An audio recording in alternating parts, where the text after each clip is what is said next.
চর তো খাস নাই জীবনে না, কষায় একটা চর দিলে গালের মধ্যে একদম ফসকা পড়ে যাবে। ওর এলাকার মানুষে কইব গালের মধ্যে এসিড মারছে। চর মারবি? মার নে মার।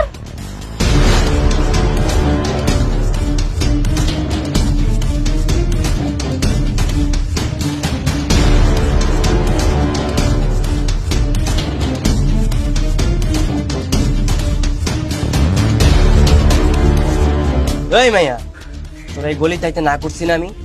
তোর পোলা পানলে তুই আবার এই গলি তাইছস? এই গলি আমার, তোরে কইছি না? অনস না ওর কথা। এই তুই কে হ্যাঁ যে তোর কথা হই না আমি এইগুলিতে বাদ দিয়ে দিব? আচ্ছা এই ব্যাপার, হ্যাঁ ঠিক আছে, তোর বছর লয় কথা কমু। মায়া মানুষের লয় কথা কোনো লাভ নাই। খালুরে ফোন দিলে বয়ে প্যান ভিজায় ফেলাইবো। খালু আমার চিনে আমি কে। আগের দিন আর এখন নাই, বুঝছ নাই? খালুর লগে রুবিনা আছে, এখন খালুর লগে কথা কইতে হইলে আগে রুবিনার লগে কথা কয় শেষ করা লাগবো। বুঝতে পারছি, এইভাবে হইব না। হ্যাঁ, চর তো খাস নাই জীবনে না, কষায় একটা চর দিলে গালের মধ্যে একদম ফসকা পড়ে যাবে। ওর এলাকার মানুষে কইব গালের মধ্যে এসিড মারছে। চর মারবি? মার নে মার। কে হাওয়া পাংচার হয়ে গেল? আমি চর মারলে কে বাজানোস? তুই চর মারবি? হ্যাঁ, মায়া মানুষ চর মারলে তো ঠিক মতো মশাই মরে না।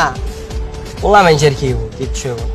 এই মহল্লার প্রতিটা লোক হাসাহাসি করবো, সবাই কয়ে বেড়াইবো যে এলাকার পাতি মাস্তানে একটা মায়ের হাতে থাপ্পড় খাস, বুঝছ নাই? তখন এই লজ্জা শরমে গলায় দড়ি দেওয়া ছাড়া কোনো উপায় থাকবো না। এলাকার মানুষ ঠিকই করে, মায়া মানুষ চাপাবাজি না করতে পারলে মায়া মানুষের কোনো অস্তিত্বই থাকতো না। তোর আমি যা কইছি তা কর, 5 মিনিটের মধ্যে গলি ছাড়বি। যা যা যা, গো গো গো গো গো। এই মহল্লা ওই চুপ।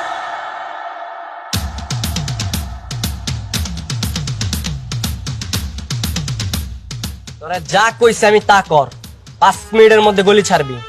আর নাইলে তোরে পাঠামো হসপিটালে, আর তগরে কেউ পাঠামো জানোস? কবরস্থানে। তোরা সারা জীবন আফসোস করবি, হুইল চেয়ারে করে ঘুরতে হবে। তোমরা তো আমি দেখালো বুঝছ নাই? আমার আর দেখা লাগবো না, আমার দেখিস না তুই। আমার আর যত দিবি তত তোর ক্ষতি হইব। আমি রাউন্ড যাইতে যাইতে যেন তোর রাইনা না দেখি। যা। আমি নেই সবকিছু আমার হিসাবের খাতায় তুলে রাখছি, বুঝছ নাই? সময় হোক তখন সব সুদে আসলে পরিশোধ করে দিব। কি রে, হ্যাঁ? মায়া মানুষ আমারে থ্রেট দেয়। থ্রেট না, চ্যালেঞ্জ করলাম। এই রুবিনা কারোর কাছে রিডি থাকতে পছন্দ করে না, এই রুবিনা কারোর সারও দেয় না। 5 মিনিট টাইম দিলাম, 5 মিনিটের পরে যেন তোর আমি না দেখি। এই চল।